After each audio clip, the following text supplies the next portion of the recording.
Last week, there was an article in the Washington Post by Josh Dawsey with the headline, "Many former Trump aides say he shouldn't be president. Will it matter?" A compelling question, no doubt, but I've got another one. Are these people really as thick as they seem to be? I only ask because with a lot of these people, it's hard to tell if they're lying or honestly that much of a dipshit. But before I get too far into my rant here, let me tell you what I'm ranting about specifically. The Post article quotes several people who served in the Trump administration who have since come out publicly against him, including John Bolton, Stephanie Grisham, and Ty Cobb, the one who was Trump's lawyer in 2017, not the one who climbed into the stands in the middle of a baseball game to beat up a disabled heckler in 1915. But the first veteran of the Trump White House quoted in the story, and the most senior administration official, is former Chief of Staff John Kelly. And John Kelly says, quote, "What's going on in the country that a single person thinks this guy would still be a good president when he said the things he said and done the things he's done? It's beyond my comprehension. He has the support he has." Really, John? I'm going to talk to John now. To the rest of you, I beg your indulgence. Really, John? You can't comprehend why Trump has the support he has? Are you genuinely that fucking clueless or just pretending to be? Because the answer is pretty obvious. Why are there still so many people who support Trump even after his embarrassing and disastrous presidency, even after everything he's said and done, even after the many serious crimes of which he's been credibly accused, for some of which he is currently being prosecuted? Why? Because of you, John.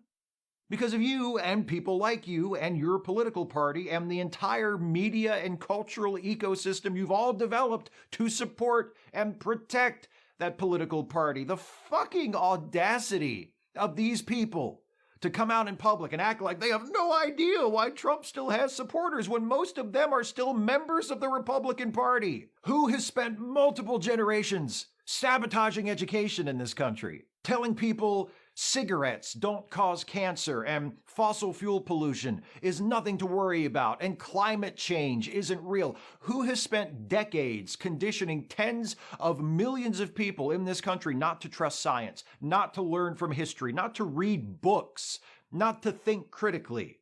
That if they encounter a fact that makes them uncomfortable or contradicts their worldview, they can just pretend it's not there.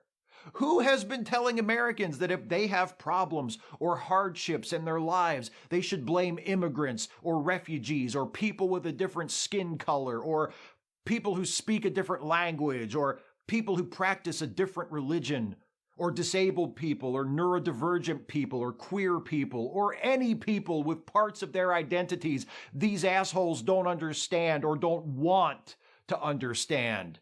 Who, John? Who promotes this hollow concept of American exceptionalism that is based on absolutely nothing? We're a great nation, you all have been saying for shit since pretty much ever, but especially for the last 40 or 50 years. But we're not a great nation because of anything we do or say or stand for. We're a great nation because we just are.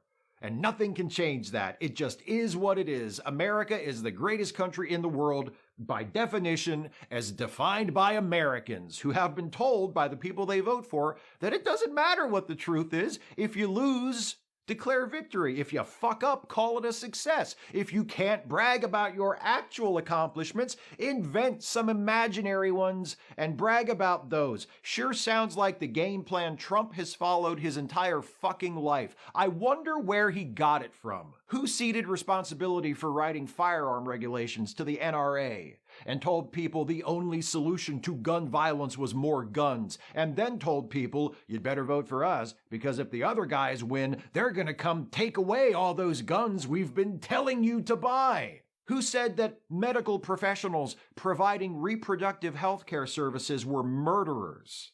Who embraced conspiracy theorists and dominionists and neo-Nazis?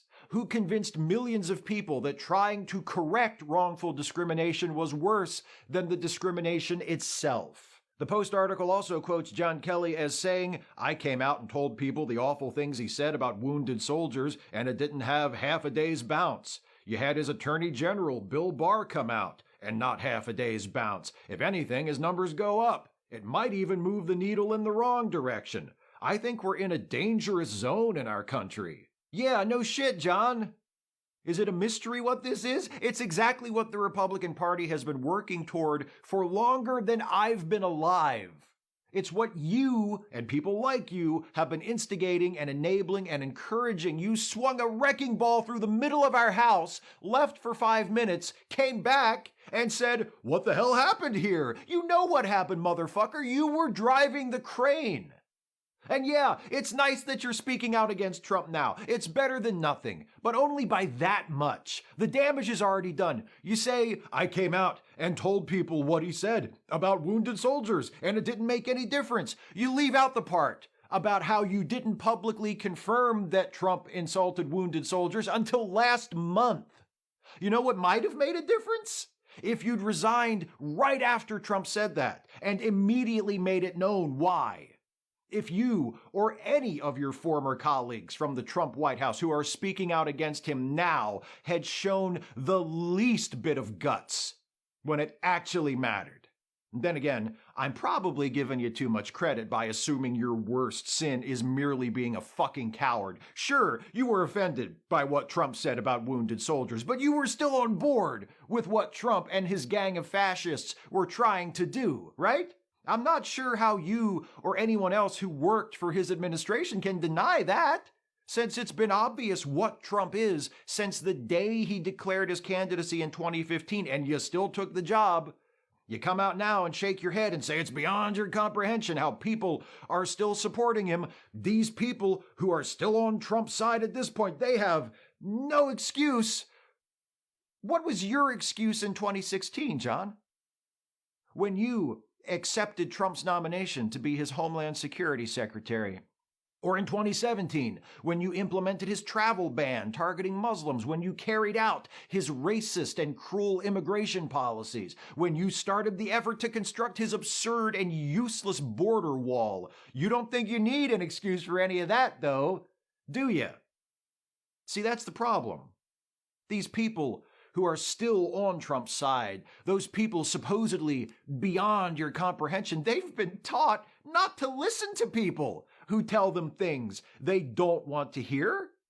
It doesn't matter that you probably agree with them on every issue, share their every reactionary fear and small-minded prejudice. What matters is you broke ranks with the party. You're nothing but a rhino to them now. They won't listen to you. They're good Republicans.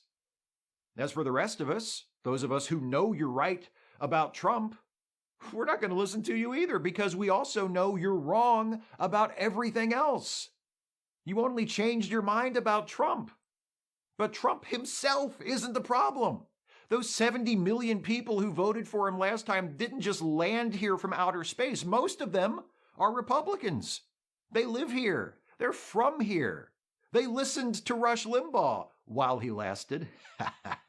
They watched Fox News. They followed social media accounts and listened to podcasts and watched YouTube channels by anti-feminists and alt-righters and QAnon kooks. They voted for Reagan and Bush and the other Bush. They're your people, John. They always have been. And this country of ours, this allegedly great country for which you wore the uniform of the Marine Corps as a 4-star general, if they get their way, they'll destroy this country. They'll tear down every democratic institution it has. And if they do, John, and you find yourself in the aftermath, looking around in disbelief, asking yourself how this could have happened, just remember that Trump and his base of bigoted, fanatical, paranoid, proudly ignorant, fascist dead-enders were only able to demolish it all so quickly because people like you spent the last 50 years setting the dynamite.